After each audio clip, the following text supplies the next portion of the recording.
Hello and welcome back to my series for International Women's Day, where I'm asking lots of inspirational women about their advice and expertise. Today we're speaking to my youngest guest, who has already won awards for poetry. She has written a book, she's started a podcast, she is a very inspirational woman. And Deborah was a guest on the last series of my podcast. And I absolutely had to have her on this series to talk all about her hopes for the future because she is so inspirational, which I mention many times in the interview. But yeah, here it is, roll the tape.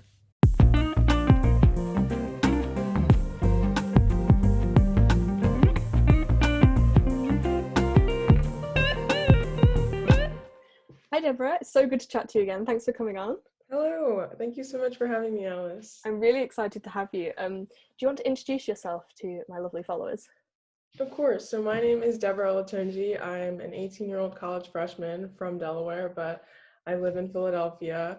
I'm also an author. I'm an author of the book Unleashing Your Innovative Genius, High School Redesigned, a podcast host most recently. And I'm also just somebody who wants to ignite and connect people to the change that is happening in the world, as well as continue to create platforms where people feel welcome and safe enough to talk about the ideas that they have in their heads. I think that's really great. And I think, so you were a guest on my podcast and we spoke a little bit about your book and the writing process around that. But I think one of the things that really struck me was, like you say, you're all about sort of creating that space for people to be themselves and sort of express themselves and go on their own journeys. And I thought that's one of the reasons why you'd be a great guest for International Women's Day is because a lot of the people I've been speaking to, in my experience, is that quite often women are left out of conversations and that's like statistically proven all over the place. So I just thought, you know, because you're all about sort of making that space, you'd be a great person to kind of chat to about this. So my first question is, I'm hoping will be an uplifting question. So for me, I think that younger generations are becoming more accepting of those differences. And I know we spoke a little bit about this on the podcast, but what do you think about that? Do you think that that's true? Do you think that's like a true assumption that younger people are becoming more accepting of differences? I think even more so than an assumption, it's continuous action. Like we see it. I see in all of the interactions that I have with members of my generation and how everyone is so much more tolerant and accepting of different ideas and viewpoints. And I think that a lot of ideas that or things even in TV shows, like looking back at TV shows in the past that would have been pitched would not have been acceptable for our generation today because we're so much more tolerant of what is not acceptable and making sure that our film in the industry, since I brought it up, especially in film, that people are represented in a way that is true to their community as opposed to a stereotype that fits what someone else views their community as. So I would definitely say that my generation is so much more cognizant of the fact that we're different, but we want to do something to help make sure that everyone feels safe and comfortable in exploring differences around them, as well as in continuing to discover who they are.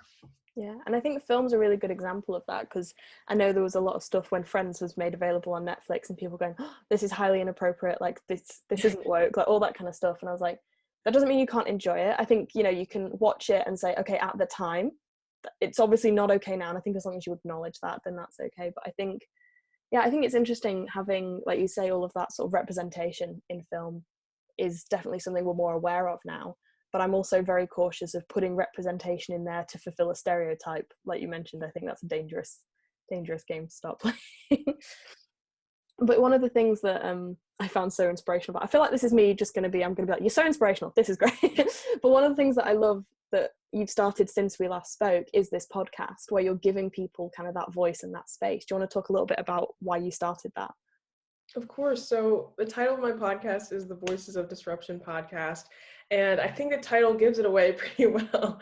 But essentially, the Voices of Disruption podcast, or the VOD pod, as me and my community call it, is essentially a space for Gen Zers to feel safe and also, importantly, to step into their power. So that just means that I'm bringing on guests who have somewhat a sense of what kind of field they want to disrupt in, but also tons of questions still about what they're interested in and how they're going to continue to make that disruption. So it's this really nice balance between having a sense of what you want to do, but also knowing that you don't know everything, in the way that our generation continues to fall into the people that we're supposed to be, and as well take intentional steps to build the people that we are becoming. I think that's something that's really key to understanding our generation, because at the end of the day, the whole goal of the podcast is to foster community and to make people, members of Generation Z, other members of other generations like millennials, Generation X, to know that our generation is making a change. We are seeing systems that don't work, and we are taking actionable steps to change them in the way that we see fit.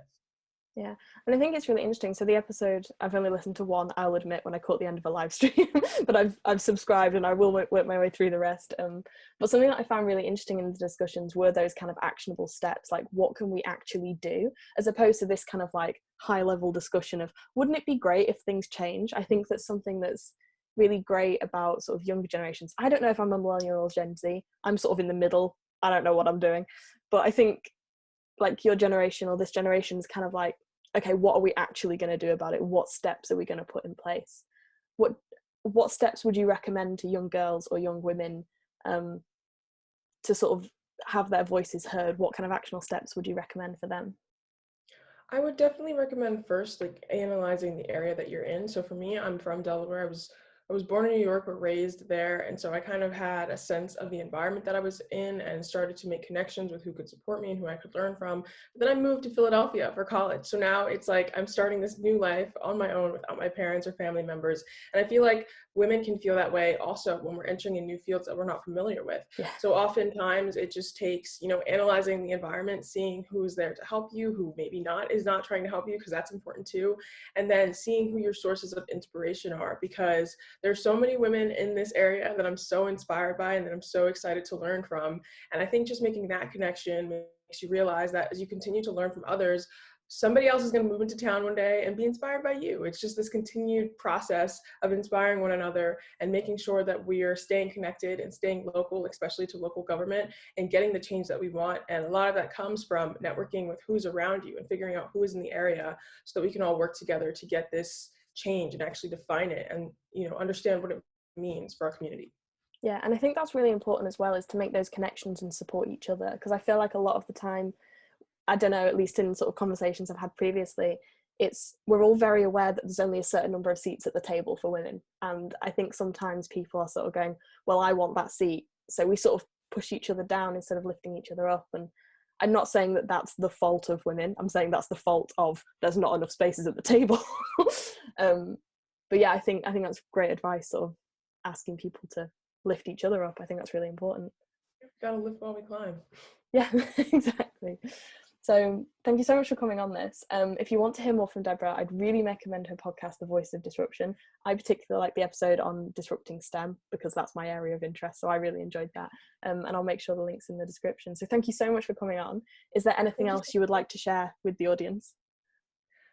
Just one thing is for sure, the 2020 has taught us that your mental wellness comes first. Of course, it's incredible to be a voice of disruption and to have something that you're disrupting, but that's something that I talk about on the podcast too. Your mental wellness comes first, and I don't think that that's something that they stress enough, at least in the American education system. So I would definitely ensure you, as you continue to listen to the podcast or even interact with other forms of information that inspire you, to remember that all these incredible people also have days of rest. They also have mental health routines, and if you don't have one yet, it's never too late to adopt one. It's never too late to contact a therapist and to get help if you need it, or to not wait until you need the help. But just make sure that you're plugged into your mental wellness, because you can't make a disruption until you make sure that you're taking a handle of what's going on up here.